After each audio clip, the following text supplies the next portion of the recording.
Here we go! Welcome to the Nintendo Power Zone. I'm your host, Nice One, and this is your 16-bit news for the 11th of September, 2019. So for our first bit of news today, Funko and the Pokemon Company have announced the newest figure from the A Day with Pikachu line, and this new figure is all about fall, while also giving off those Halloween vibes.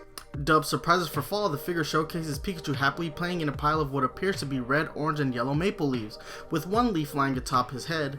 Also among the leaves is an extremely happy Pumpkaboo, the dual-type ghost grass Pokemon that looks like a pumpkin. The figure was revealed this afternoon, so it's likely that pre-orders for the figure will go out this Thursday, as has been the case with other figures from the line. The A Day with Pikachu line has proven to be a success for both Funko and the Pokemon Company, as the figures in this line have been quick to sell out online, and the few figures that have seen release at GameStop have also moved quickly.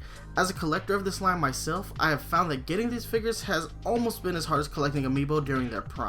This latest figure will mark the 8th release since the line started back in March of this year. The A Day with Pikachu series is the second collaboration between Funko and the Pokemon Company, as Funko has made pop versions of the Gen 1 starters and Pikachu, both in the 4-inch and 10-inch scale. Now all we're waiting for is on the announcement of the 10-inch Funko Pop Squirtle to go ahead and round out the set of Gen 1 starters. Moving into our second news story, GameStop has announced its newest plan to save the struggling video game retailer. The company plans to close between 180 and 200 stores globally, which it deems as underperforming. This news comes on the heels of GameStop's Q2 earnings meeting, which it revealed that 95% of their retail locations are actually profitable. As of now, GameStop currently operates 5,700 retail locations around the globe, and while the closure of 200 stores by the end of this fiscal year may seem like a drop in the bucket, this is only the beginning, as the company revealed that it intends to close more stores in the coming years. Let's also not forget that during Gamescom this year, the company announced the release of 170 employees from Game Informer, the print and online magazine and website operated by GameStop. Other retailers have made similar decisions like this in the past, the most notorious being Best Buy and Toys R Us. In the case of Best Buy, the retailer was able to turn the company around, and it began to see some of its highest profit margins it has ever had.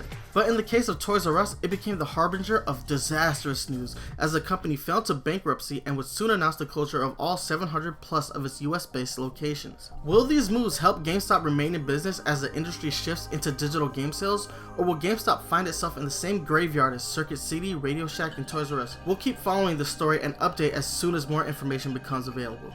And that's going to go ahead and wrap up our 16-bit news for the 11th of September 2019. Let us know what your thoughts are in the comments section, and if you like this content, subscribe to the Nintendo Power Zone, where you can find content like this and other things like unboxing videos and the Nintendo Power Zone podcast. And guys, don't forget to follow me on Twitter at Nice1983, and please give a like to the video, and until next time, stay fresh. Deuces.